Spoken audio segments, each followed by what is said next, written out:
കൊട്ടിയൂരിലെ ഇരുണ്ട നിബിഡ വനങ്ങളിൽ മഴയിൽ നനഞ്ഞ് ഭക്തർ വിശ്വാസത്തിലലിയുന്ന വൈശാഖ മഹോത്സവം സമാപിക്കാൻ ഇനി നാളുകൾ മാത്രം. ഇത്തവണ അന്യ സംസ്ഥാനങ്ങളിൽ നിന്നടക്കം ലക്ഷക്കണക്കിന് ഭക്തരാണ് യാഗഭൂമിയിൽ പെരുമാളിനെ ദർശിക്കാൻ ഒഴുകിയെത്തിയത്. മഴയിൽ കുളിച്ച് പ്രകൃതിയുടെ ഉത്സവം കൂടിയായ വൈശാഖോത്സവത്തിന് ഇത്തവണ ലക്ഷക്കണക്കിന് ആളുകളാണ് എത്തിയത്. കേരളത്തിന് പുറത്തുള്ളവർക്ക് കൊട്ടിയൂരിലെ ആചാരാനുഷ്ഠാനങ്ങളെക്കുറിച്ച് ധാരണയില്ലെങ്കിലും വൈശാഖോത്സവത്തിനെത്തിയവർക്ക് വീണ്ടും വരണമെന്ന തരത്തിലുള്ള സംതൃപ്തി ലഭിച്ചെന്നും Kottiyoor Devaswom executive officer K Gokul Kerala online ന്യൂസിനോട് പറഞ്ഞു. ലക്ഷക്കണക്കിനായിട്ടുള്ള ഭക്തജനങ്ങൾ ഇവിടെ ഒഴുകിയെത്തുകയാണ്. ഓം നമഃ ശിവായ, ഹരിഗോവിന്ദ മന്ത്രങ്ങളാൽ മുഖരിതമായ വളരെയധികം ഭക്തിസാന്ദ്രമായ നിമിഷത്തിലാണ് ഈ കൊട്ടിയൂർ മഹാക്ഷേത്രം നിലവിൽ ഉള്ളത്. ഒരു പ്രകൃതി തന്നെ ക്ഷേത്രമാകുന്ന ശ്രീകോവിലില്ലാത്ത ഒരു ക്ഷേത്രം.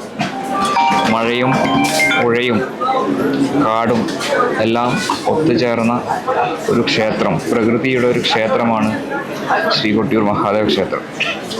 പ്രത്യേകിച്ച് ഈ പ്രകൃതി ഭംഗി ആസ്വദിക്കുന്നതിലപ്പുറം ഭഗവാന്റെ പ്രാർത്ഥന, അതുപോലെ ഭഗവാനോടുള്ള പ്രാർത്ഥന, അതിൻ്റെ പൂർത്തീകരണത്തിന് കൂടിയാണ് ഈ ക്ഷേത്രത്തിലേക്ക് ലക്ഷക്കണക്കിനായിട്ടുള്ള ഭക്തജനങ്ങൾ എത്തിച്ചേരുന്നത്.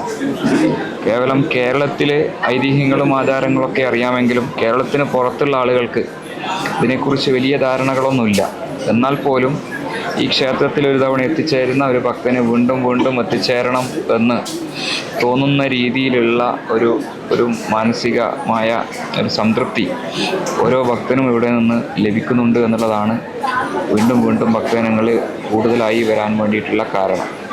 ഇവിടെ വരുന്ന സമയത്ത് അവർക്കറിയാം ക്ഷേത്രം ഇവിടെയുള്ള സാഹചര്യങ്ങൾ, അടിസ്ഥാന വികസനങ്ങൾ കൂടുതലായി ഒന്നും നമുക്ക് ചെയ്യാൻ വേണ്ടി പറ്റാത്ത, പെർമനൻ്റായി ഒന്നും ചെയ്തു തീർക്കാൻ വേണ്ടി പറ്റാത്ത ഒരു പ്രദേശമാണിത്. വനങ്ങളാൽ ചുറ്റപ്പെട്ട് കിടക്കുന്ന ഒരു പ്രദേശം.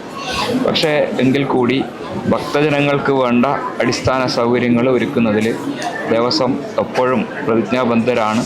കഴിഞ്ഞ വർഷത്തേക്കാൾ ഈ വർഷം ഒരുപാട് പ്രവർത്തനങ്ങൾ ദേവസ്വം ചെയ്തിട്ടുണ്ട്. ഭക്തജനങ്ങൾക്ക് സുഗമമായ ദർശനത്തിന് വേണ്ടിയിട്ടുള്ള മുഴുവൻ സൗകര്യങ്ങളും ക്രമീകരണങ്ങളും ദേവസ്വത്തിൻ്റെ ഭാഗത്തുണ്ടായിട്ടുണ്ട്.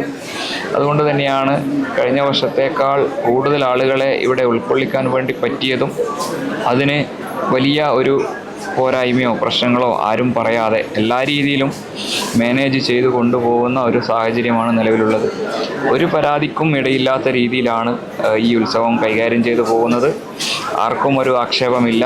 ഒരു തവണ ഒരു കർണാടകത്തിൽ നിന്ന് വന്ന കുറച്ച് പേര് ശിവേലിക്ക് ശേഷം ദർശനം വേണമെന്ന് പറഞ്ഞുകൊണ്ട് ഒരു സന്ദർഭത്തിൽ ഉണ്ടായ ഒരു ഒന്ന് രണ്ട് പ്രശ്നങ്ങൾ ഒഴിച്ചാൽ ഇവിടെ യാതൊരു വിധത്തിലുള്ള ഭക്തന്മാർക്ക് ഒരു അസൗകര്യം ഉണ്ടാകുന്ന ഒരു പരാതിയും ഇതുവരെ റിപ്പോർട്ട് ചെയ്തിട്ടില്ല എന്നുള്ളതാണ് ഇത്രയും ദിവസമായിട്ട് നമുക്ക് പറയാനുള്ളത്. 30 ലക്ഷത്തോളം ആളുകൾ ഇവിടെ വന്നു തൊഴുത് പോയിട്ടുണ്ട്. ആർക്കും ഒരു കാഷ്വാലിറ്റി ഇല്ല. ആർക്കൊരു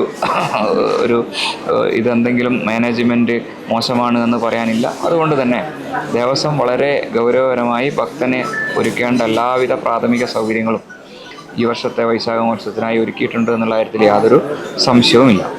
പെരുമാളിന്റെ ദർശന സൗഭാഗ്യത്തിനായും പ്രകൃതിയോട് ചേർന്നു നിന്ന് പ്രാർത്ഥനയിൽ അലിയാനും ഭക്തരെത്തുമ്പോൾ അക്കരെ കൊട്ടിയൂർ വിശ്വാസ സാഗരമായി.